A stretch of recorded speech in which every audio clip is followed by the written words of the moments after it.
prinsipnya kami mendukung, tapi kami ingin memastikan prosesnya tidak bertele-tele, tidak menyulitkan kembali kepada masyarakat. Kemarin dibahas pada saat rapat gabungan ini soal pembangunan rumah sakit 5 lantai.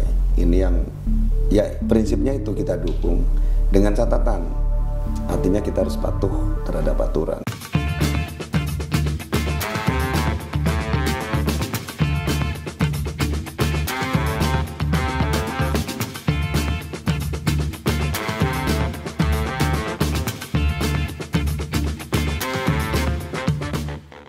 Assalamualaikum warahmatullahi wabarakatuh. Waalaikumsalam.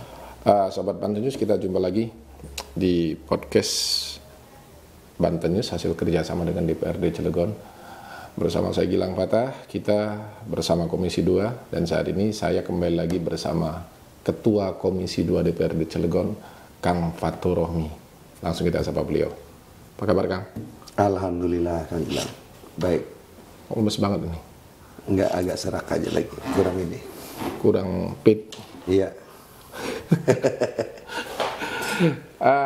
Alhamdulillah kita akhirnya diberikan kesempatan waktu untuk podcast beliau bersama beliau ini. Waktunya luar biasa padat sekali sampai akhirnya bisa meluangkan waktu hari ini.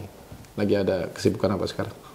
Iya, hari ini kebetulan tadi ada rapat Bapemberda, terus tadi ada rapat internal komisi sebelumnya. Nah, sebentar lagi ada biasa masyarakat lah ingin ada yang bertemu. Ya, kesibukan seperti itulah sehari-hari. Melulu Komisi 2 ini masyarakat ya? Iya, kebetulan saja. Tapi adalah waktu luang untuk yang lain, untuk keluarga, untuk hobi. Masih ada bisa diluangkan ya? Oh ya, harus ada. Kemarin juga saya lihat hobi bonsai, ada luang waktu juga untuk bonsai. Memang udah lama hobi bonsai? Wah, ternyata Kang Gilang ini mengamati juga. Iya, kebetulan hobi semenjak tahun 99. Salah satu hobi saya kebetulan di dunia bonsai. Apa yang menarik itu? Ya, dari sisi seninya tentu yang membuat kita menarik. Keduanya memang saya suka tanaman juga. Oh gitu? Iya. Ada banyak koleksi di rumah? Ya, ada lah. Meskipun masih belum sebagus punya yang lain. Punya yang lain maksudnya? Ya, punya teman-teman yang lain sudah bisa ikut pameran nasional. Kalau saya levelnya masih pameran tingkat lokal. Paling bagus itu koleksinya Kang Pat, bonsainya setinggi apa? Sesenti ada? Oh, enggak ada. Bonsai yang kecil itu kan disebutnya mame namanya. Saya nggak punya, tapi punya yang standar lah. Oke. Sobat Banten News, kita nggak bicara bonsai, kita bicara keseharian dan kesibukan dari Komisi 2 per hari ini. Yang Pat, kita langsung to the point aja ini ya, menyangkut tugas pokok fungsi dari Komisi 2. Iya. Kita udah di penghujung tahun ini. Mungkin ada catatan, refleksi, ataupun juga evaluasi mungkin soal kinerja Komisi 2 pada tahun ini? Iya, ini pertanyaan yang kelihatannya sederhana, tapi sulit saya menjawabnya. Jadi gini, Kang Gilang. Berbicara tentu di penghujung tahun 2022 ini, kami kemarin baru rapat bersama OPD mitra kerja kami. Salah satu catatan penting adalah bagaimana kita targetkan agar serapan anggaran tentunya di mitra kerja kami ini dapat maksimal terrealisasi. Nah, ada beberapa mitra kerja kita yang mungkin serapannya masih rendah menurut laporan yang kami terima tentunya. Contohnya di Snaker masih di sekitar 61-63%. DPAD, Dinas Perpustakaan dan Arsip Daerah juga masih cukup rendah, kemarin di sekitar 60%. Sementara di OPD yang lain, contohnya Dinas Sosial, Dinas Kesehatan, Dinas Pendidikan, itu sudah di atas 70%.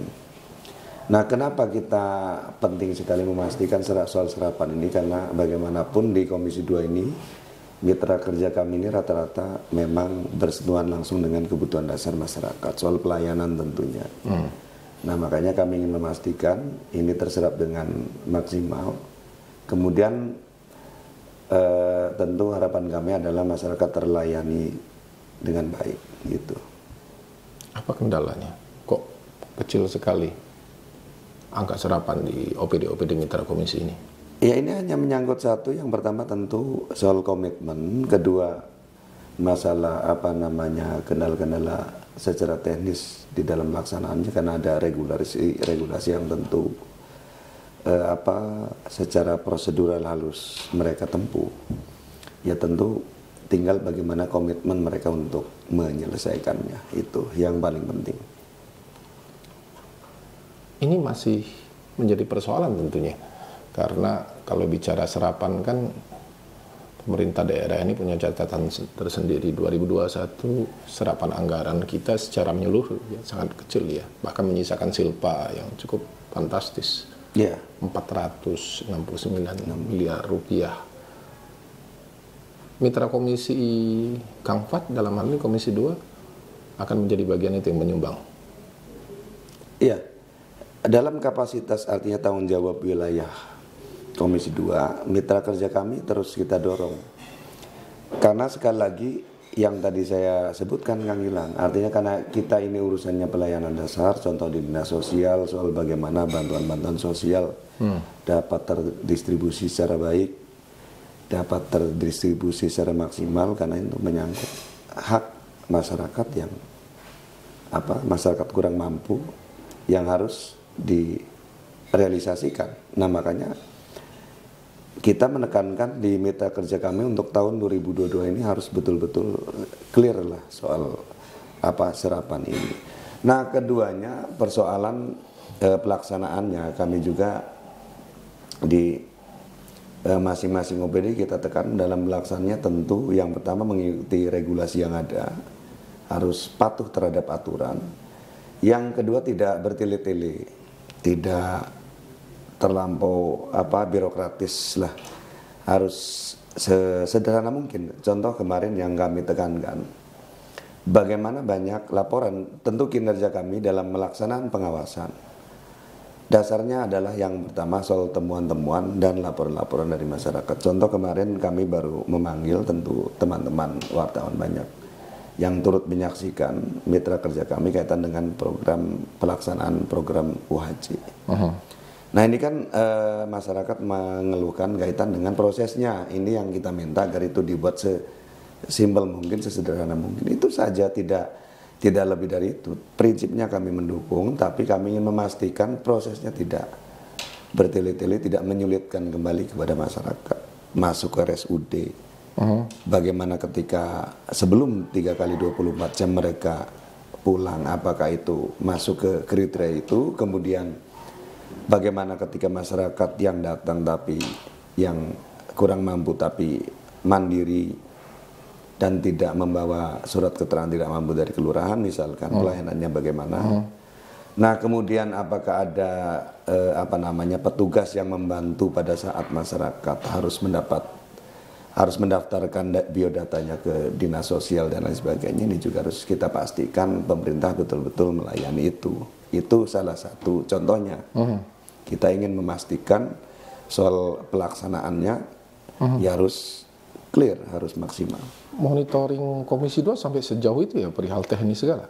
Ya, kalau tidak kita, ini kan karena ada banyak aduan keluhan masyarakat soal prosesnya. Nah, makanya kita tindak lanjuti, tentu kita bahas secara teknis.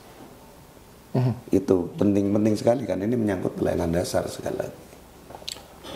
Lalu menyangkut serapan tadi ya dari kinerja mitra Komisi 2, kinerja OPD mitra Komisi 2. Saya dengar 2023 ini kan mengalami penyesuaian, pemangkasan lah, pengurangan ya anggaran mereka.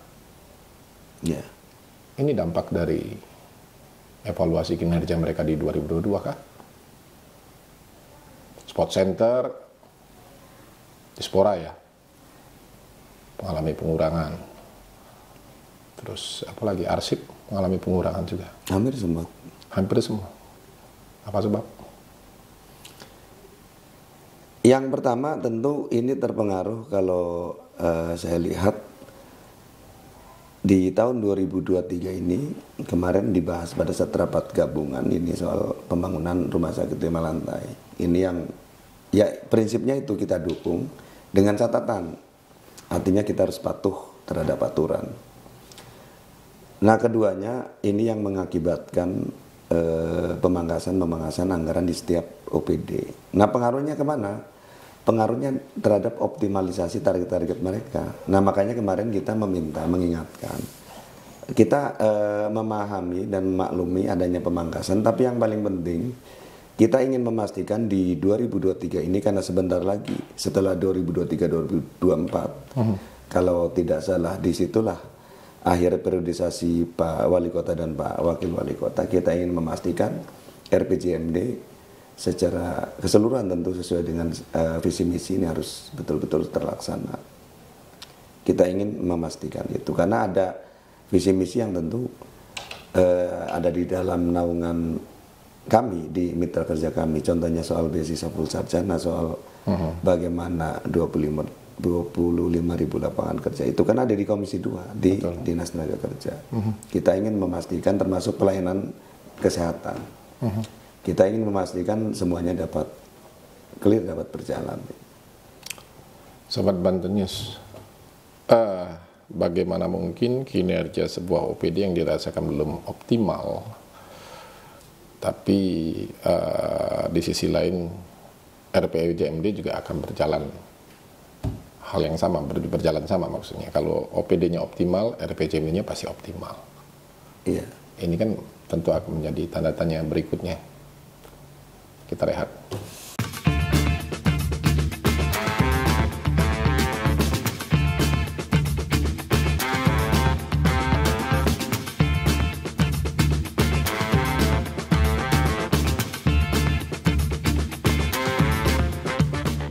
Sobat Banten News, kembali lagi kita podcast bersama Banten News, hasil kerja sama bersama DPRD Kota Cilegon. Kita masih bersama Ketua Komisi 2 DPRD Cilegon, Kang Fatur Rohmi dari fraksi Gerindra.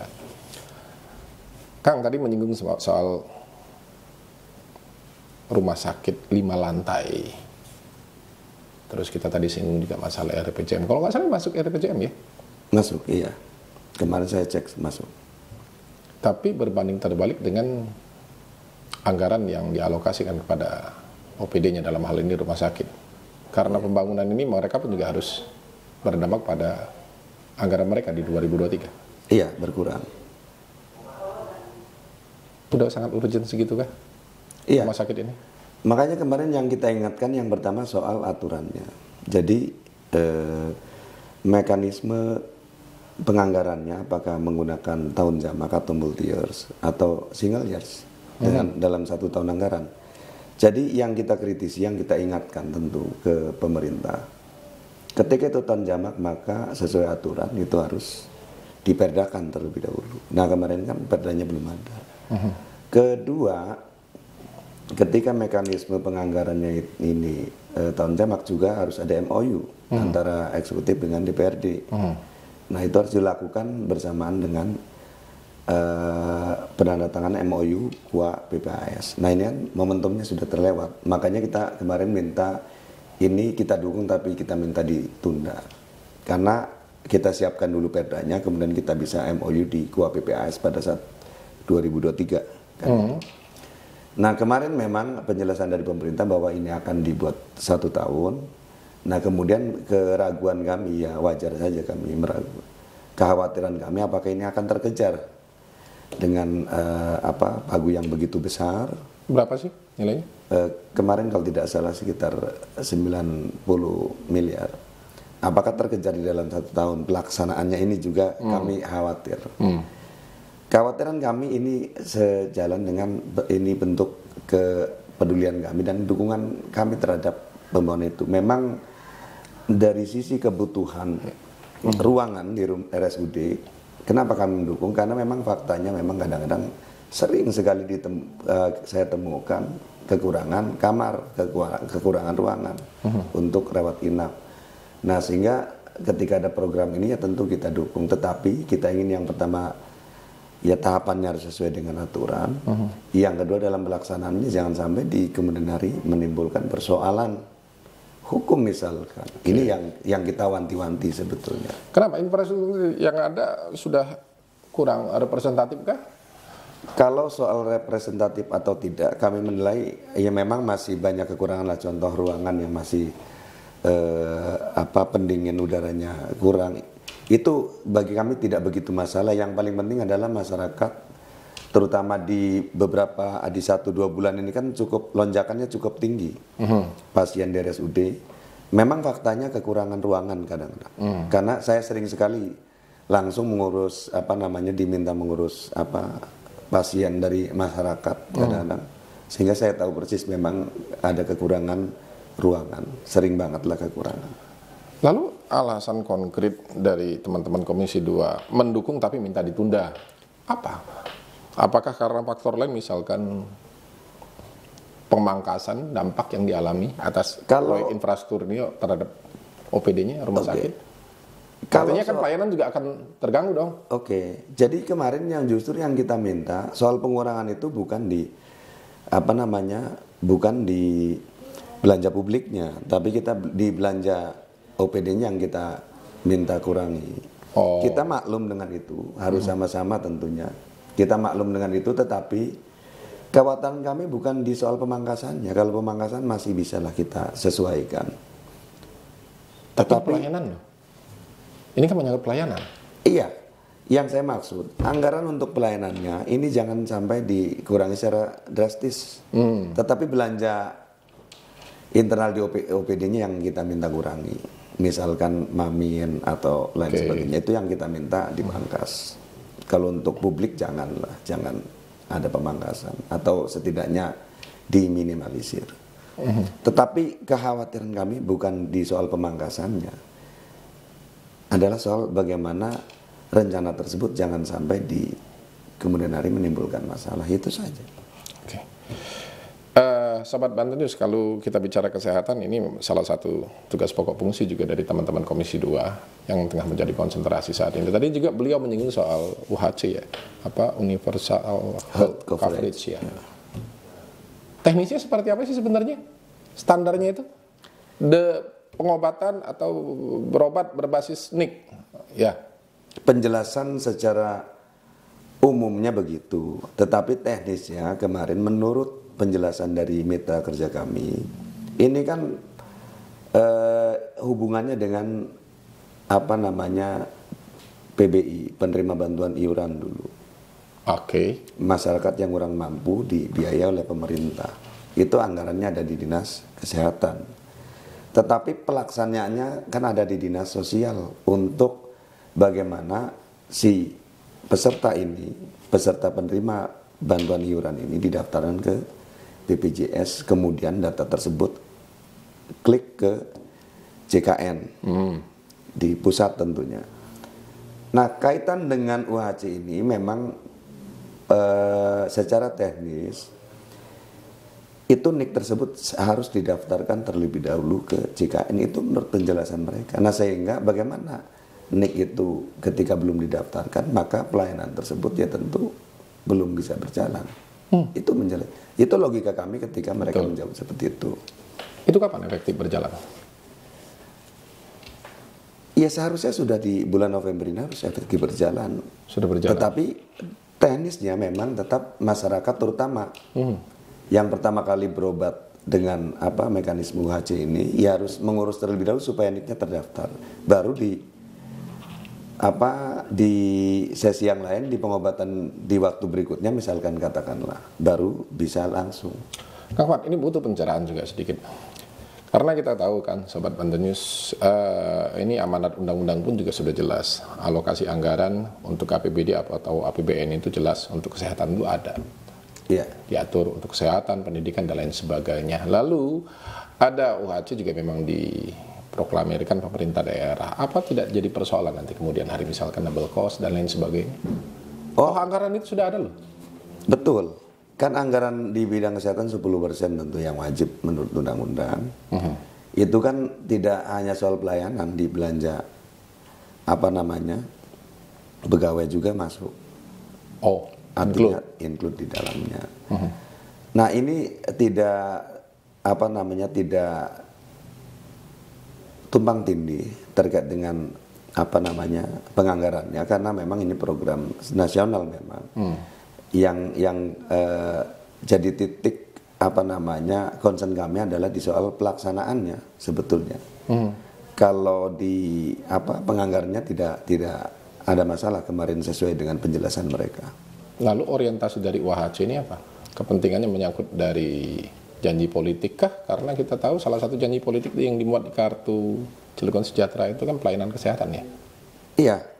Kalau di sisi pelayanan kesehatannya memang semuanya masih terus berjalan. Contohnya di tahun 2022 ini kemarin di ABT ditambahkan untuk terutama di anggaran untuk penerima bantuan iuran.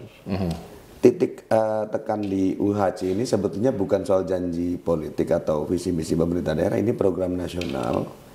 Ketika daerah tersebut sudah di atas 98%, 97 atau 98% itu sudah bisa berobat menggunakan KTP. Iya, itunya betul. Ini hanya soal mempermudah administratif. Jadi ketika kartu BPJS-nya tidak terbawa atau bisa menggunakan KTP, tetapi memang kendala untuk di proses-proses awal ini adalah bagaimana ketika NIK tersebut belum terdaftar di JKN, kan itu.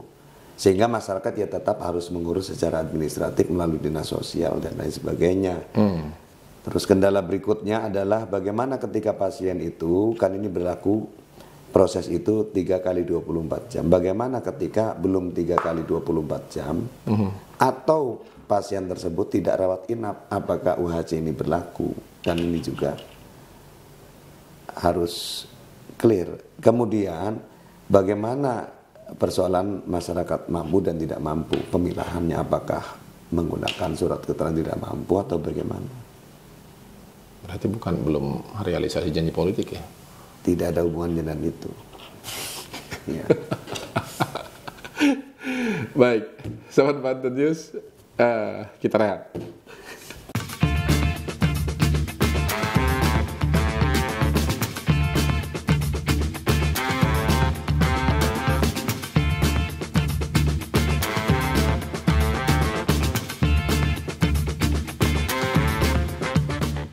Sobat Banten News, kita kembali lagi podcast bersama Banten News, hasil kerjasama bersama DPRD Cilegon, bersama Ketua Komisi 2, Kang Fatur Rohmi.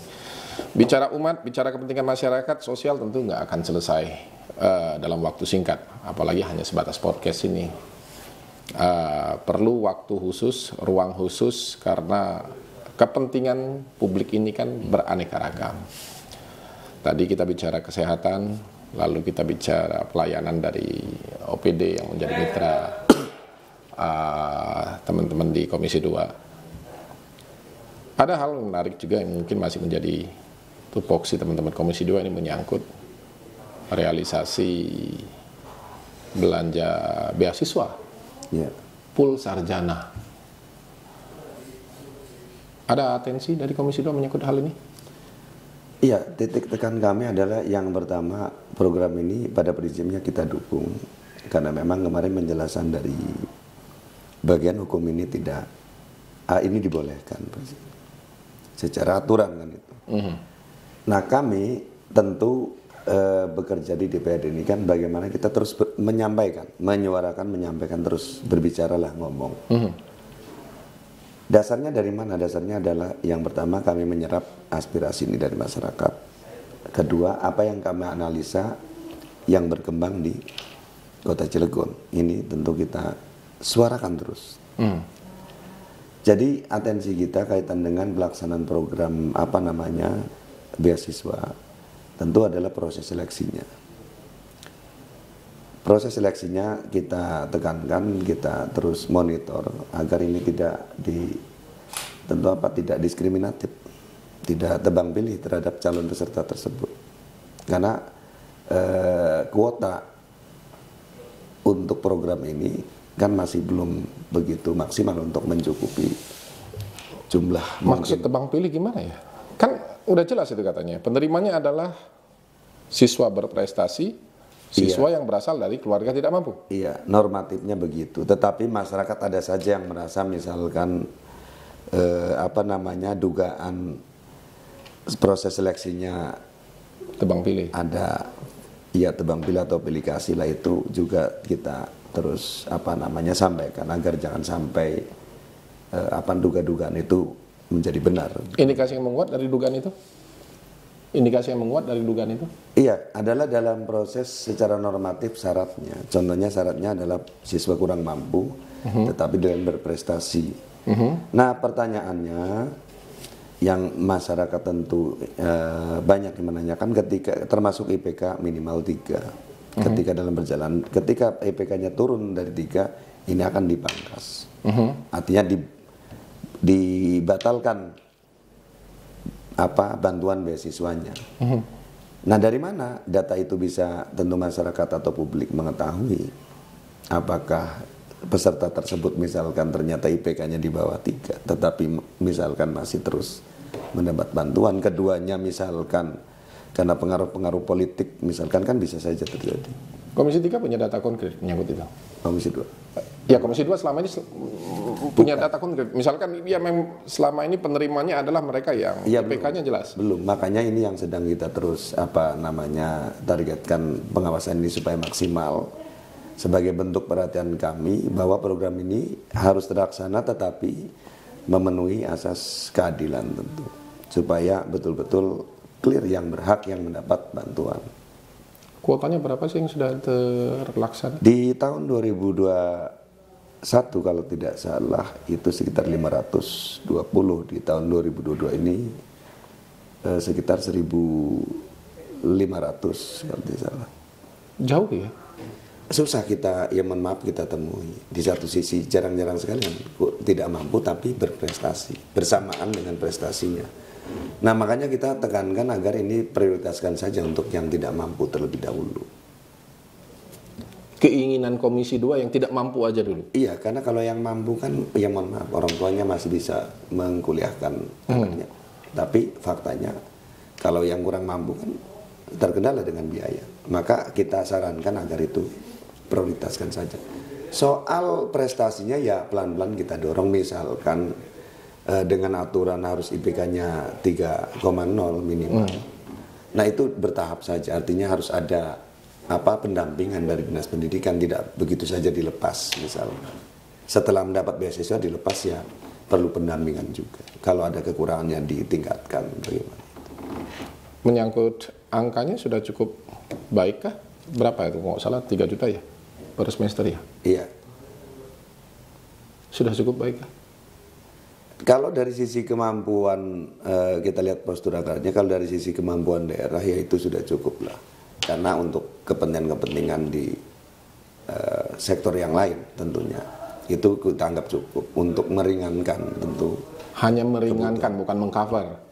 Ya, tentu kita sama-sama tahu itu tidak akan mengcover secara keseluruhan tentunya, apalagi yang berkuliah di luar daerah, yang katanya juga sekarang sudah dibolehkan di-cover oleh program beasiswa full sarjana.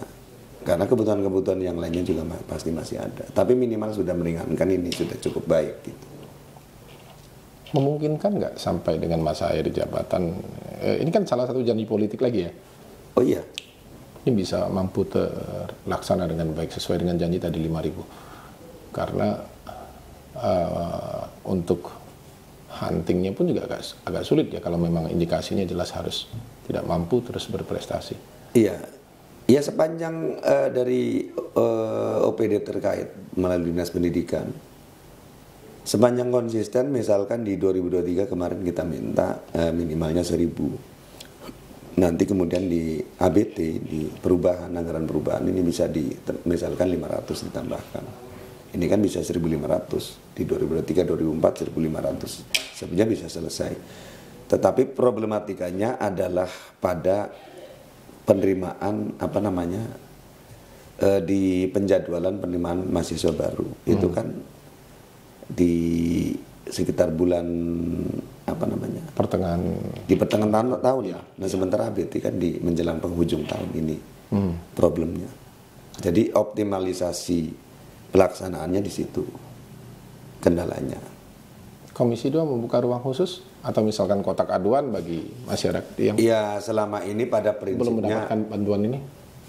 pada prinsipnya begini Kang Gilang. Kami di Komisi 2 tidak berbicara, saya secara pribadi tentu bicara kelembagaan. Ya selama ini di dapil masing-masing, karena anggota kami di Komisi 2 juga di 4 dapil, di seluruh dapil ada. Kami membuka ruang seluas-luasnya bagi masyarakat yang tentu tidak hanya persoalan itu. Seluruh persoalan yang memang menjadi concern kami, yang menjadi tupoksi kami, ya kami terbuka. Tidak perlu kata-kata aduan lah. Silakan kalau mau bersurat, ya kami terbuka, atau melalui komunikasi elektronik, ya kami juga. Tentu, tapi pasti ada lah masyarakat ya kan yang ingin menyampaikan ke Komisi 2, ke teman-teman parlemen, anak saya mampu, anak saya berprestasi, persyaratannya memenuhi lah. Saya keluarga tidak mampu tapi tidak mendapatkan apa-apa. Iya. Pasti kita tindak lanjuti. Beberapa aduan sebelumnya di tahun lalu terutama pernah mengadvokasi ini? Ya pernah. Ya kita tindak lanjuti, kita langsung minta agar ini secara administratif kekurangannya apa. Kemudian yang bersangkutan melengkapi, ya kita minta itu diakomodir. Terakomodir? Iya. Kita tindak lanjuti secara teknis. Sahabat Banten News, perbincangan kita terus mengalir tentunya menyangkut ranah tupoksi Komisi 2. Ini komisi air mata kata orang ya kan. Jadi keluh kesah dan persoalan publik itu ya tumpah ruahnya di sini. Ini juga sempat saya sampaikan ke beberapa teman-teman anggota Komisi 2 yang lainnya. Pendapatnya berbeda-beda menyangkut kans atau peluang kerja per hari ini Kota Cilegon. Berapa sih udah angka pengangguran kita? Oh, kaitan pengangguran.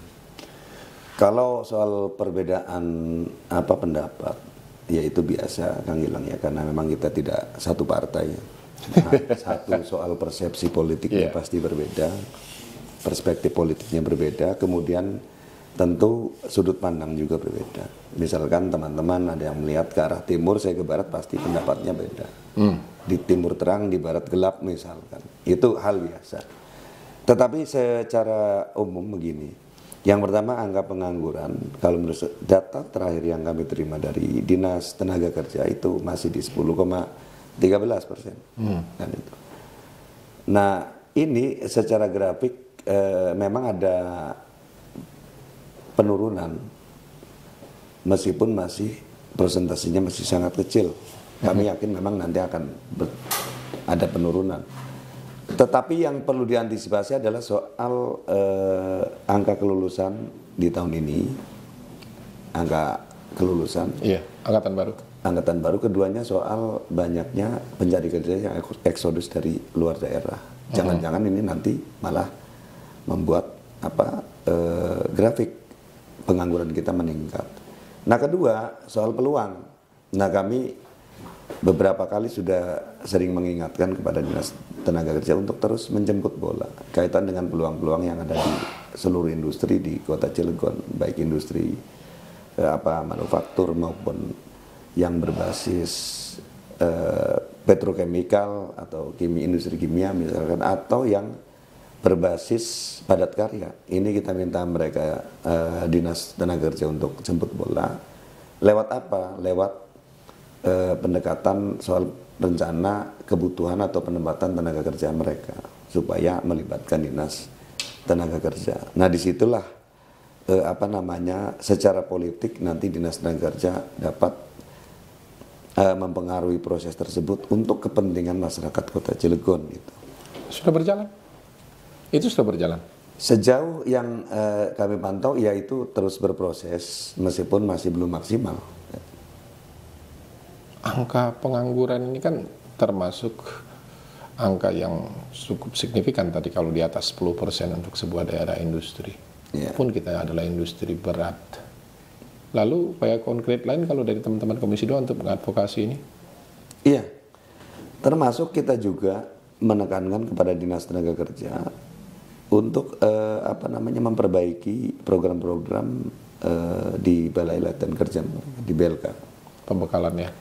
Soal program-program pelatihannya agar linear dengan kebutuhan industri, dengan kebutuhan proyek dan lain sebagainya. Contoh pengelasan itu kan jelas dibutuhkan di proyek kemarin kita juga mengusulkan ada pelatihan operator forklift, operator crane, terus pelatihan scaffolder dan lain sebagainya. Ini kan jelas sedang dibutuhkan. Ada IP unit 910 yang sekarang sedang berproses, artinya ini kan butuh tenaga yang cukup fantastis angkanya, ribuan orang.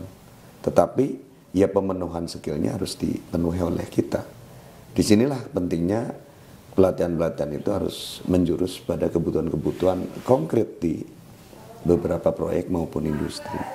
Untuk sekelas daerah, sekelas Cilegon ya, daerah industri, idealnya berapa persen sih angka pengangguran bisa kita tekan? Ya, kami melihat dengan lebih dari 250 industri di Kota Cilegon, ya kita sih berharap di Kota Cilegon itu idealnya di bawah 4% pengangguran. Itu masih kita anggap terbaik lah. Sebuah keniscayaan. Iya, memang banyak problem. Salah satunya adalah minat masyarakat kita kaitan dengan jurusan yang mereka tekuni, misalkan jurusan di bidang pendidikan formalnya yang tidak linear dengan kebutuhan industri. Kedua, memang kaitan dengan selain minat adalah soal skill mereka. Jadi kadang-kadang yang dibutuhkan industri ini yang memang yang di luar kemampuan mereka, sehingga kita minta ini di Snaker yang untuk mengenjot program pelatihannya. Apakah pelatihannya dengan menggunakan ya APBD lewat BLK atau non APBD kan bisa bekerja sama dengan industri-industri bersangkutan. Baik, Sobat Banten News, ini perbincangan kita tentunya semakin hangat, tapi itu tadi waktu kita sangat terbatas. Saya ingin mendengar closing statement dari beliau, dari seorang Ketua Komisi 2. Selama ini apakah Komisi 2 merasa cukup maksimal dalam mengadvokasi kepentingan publik? Iya Kang Gilang, artinya jujur saya kira tidak pantas saya menyatakan kami sudah bekerja maksimal. Kami di beberapa sesi, di beberapa momen sering menyampaikan bahwa kami masih banyak sekali kekurangan yang tentu harus kami sampaikan ke masyarakat dalam rangka menjalankan 3 fungsi kami yang diamanatkan oleh Undang-Undang 23 tahun 2014. Fungsi pengawasan, fungsi anggaran maupun fungsi pembuat peraturan daerah atau fungsi legislasi. Komisi 2 merasa banyak sekali kekurangan dalam melaksanakan tugasnya. Nah, tetapi kami akan terus berupaya semaksimal mungkin sampai di penghujung tentu periodisasi kami menjabat. Kami akan maksimalkan untuk sebaik-baiknya pelaksanaan fungsi kami dapat berjalan, kemudian tentu semaksimal mungkin untuk kepentingan masyarakat. Nah, atas kekurangan itu tentu kami juga ingin menyampaikan tentu permohonan maaf kepada publik, kepada masyarakat. Mudah-mudahan di waktu-waktu mendatang ya kekurangan kami pelan-pelan bisa tereliminir, bisa lebih maksimal ke depan.